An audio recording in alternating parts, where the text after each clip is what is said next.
Let's talk about yesterday, shall we? A long time ago, I watched the movie Yesterday, and as soon as the lights went on in the theater, I knew I wanted to make a video about it. So here I am, let's do it. Spoilers to anyone who hasn't watched it. So the basic concept is pretty simple. Jack Malik is a failing musician who gets in a car accident and wakes up to a world where the Beatles, along with some other things, never existed. Recreating their songs and claiming them his own, he takes the opportunity and becomes famous. Now, the people who have studied cinema or just understand the structure of a film might ask, well, where's the conflict? And this is where it gets interesting. In the trailer, there's a scene where Jack is a guest on a Late Late Show with James Corden, who brings up two other guests that claim that they wrote the songs, which suggests that this would be the main conflict. The full scene even tells us that the guests are Paul McCartney and Ringo Starr, so it's not just two random dudes who also remember the Beatles, but they are the Beatles. And that scene in the movie comes after a lot of reminding us that Jack is going on the Late Late Show, so it's very much anticipated. But actually, it's just a daydream Jack is having. So what is the conflict? Well, throughout the movie, there are two people who seem to also remember the Beatles and know Jack is lying. They look at him weird and follow him around, and they keep bringing up a yellow submarine in a press conference and from the crowd at his concert. After said concert, they ask to see him. He approves and expects, just like we do, some confrontation, which he's terrified by. But again, in a subvertive expectations, they're not mad. They're not them to call him out or expose him.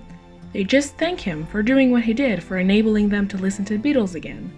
And they give him something very special, but we'll come back to that later. So after two misdirections, or as we like to call them, red herrings, what could it possibly be?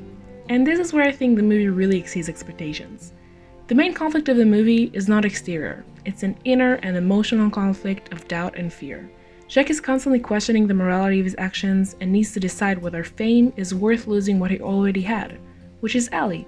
You see, before the accident, when he was unknown and unsuccessful, he had Ellie, his best friend who was also his manager and devoted fan who genuinely liked him and his music. And from the beginning, it's obvious that there's something there, and the movie doesn't shy from it or try to hide it. There's literally a character who always asks them about their relationship and tells them that they should be together. You're still making sweet love to young Ellie, I see. So true, the conflict is forced by exterior elements of fame and Jack moving to LA and having a new manager who only cares about money and image, but the conflict itself is what is morally right to do and what's more important, love or fame. And the even more interesting part is that the morality question is represented by the red herrings and his fear of being caught, which doesn't happen, so when that goes out of the way, it's just a question of what is most valuable to a person. So then, in the climax of the movie, after giving his last show, Jack tells the crowd the truth about the Beatles and releases all the songs for free on the internet, which is a solution for the morality question. And by that, going back to being the simple man Ellie fell in love with, enabling them to be together.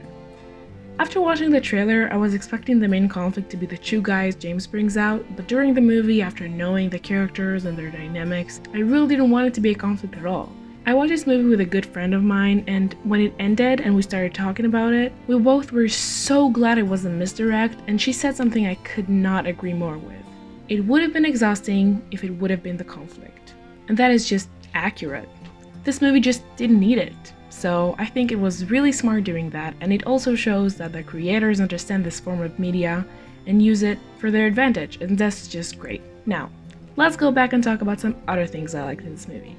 First of all, the humor. It's great. It's one of the funniest movies I've seen in a long time that actually made me and the entire theater laugh out loud. I mean, not crazy laughing uncontrollably, but it did get a lot of chuckling and giggling out of me, and that's way more than any other film has done for me recently. I think a big part of the humor is the delivery, so the acting is good too. I really like that Himesh Patel, who plays Jack, is constantly confused and tries to figure out what's happening. Joel Fry, who plays Rocky, is the funniest and just a great addition to the cast. Talking about conflict and story again, there seems to be a plot line that was dropped in editing where on the actual Late Late Show and on the Daydream, there's another girl as a guest with Jack, which makes Ellie kinda jealous and hurt because he sings for her a new song. And I'm really glad they chose to leave it out because it just leaves the inner conflict be and doesn't overload it. And also, the pace is really good. I just didn't really know how else to say that. Now, if all of that wasn't good enough, remember the couple who gave Jack something special? Well, it was a piece of paper. Not very exciting, I know, but right after that scene, it cuts to Jack arriving at some house near the ocean, so they obviously gave him this address. And it was quite obvious it would be one of the band members, and I assumed it would be Paul or Ringo, being the two members alive, and also kind of foreshadowed in the daydream sequence, but here we are with Jack, knocking on the door, and opens it, John Lennon. And it's just this surprising little detail that wasn't in any of the marketing that really warms your heart. It was actually quite emotional and inspiring just seeing him. I had chills all over my body, and someone who sat next to me cried. It was just a really nice addition that was also relevant to the story, that actually pushed it forward. So Jack is obviously very overwhelmed, just like we are, and they sit on a big branch and sip tea like old good English boys, and they talk for a bit, and John advises Jack, and tell the truth to everyone whenever you can. Which leads to Jack's confession at his last show.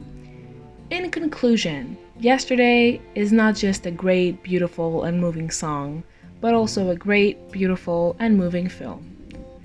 Wait a second, did I forget something? Ed Sheeran, ladies and gentlemen, just the cutest and funny little addition to the story that actually makes the story more realistic by Jack's fame and success growing with the help of Ed and not just purely magically because of the songs. And now that I'm truly all done, thank you for watching. Maybe check some of my other video essays and subscribe if you enjoy that kind of content. Bye!